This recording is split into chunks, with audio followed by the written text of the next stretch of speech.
नमस्कार दोस्तों, ये video F and O trading वाले जो लोग होते हैं उनके लिए है कि उनके केस में रिटर्न फाइलिंग कंपलसरी है नहीं है। दोस्तों बिल्कुल इनकम टैक्स की return filing F and O trading के केस में कंपलसरी हो जाती है। अगर आपके केस में लॉस है या प्रॉफिट है, आपको अपनी आईटीआर फाइल करना कंपलसरी है। दोस्तों कौन सी आईटीआर इसमें चूज़ करी जाए, आईटीआर 3 फाइल करी जाए या आईटीआर 4 का फाइल करी जाए। आईटीआर 3 आपको जनरल केस में फ़ाइल करनी है, लेकिन आप प्रिजम्पटिव टैक्सेशन की रिटर्न में फ़ाइल कर रहे हो तो आप आईटीआर 4 भी फाइल कर सकते हैं।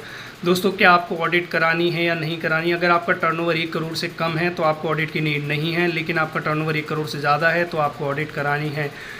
लेकिन कुछ एक्सेप्शन हैं। अगर आपका टर्नओवर 10 करोड़ रुपए तक है और आपका रिसिप्ट और पेमेंट 5% से ज़्यादा कैश में नहीं है तो भी आपको ऑडिट कराने की नीड नहीं है।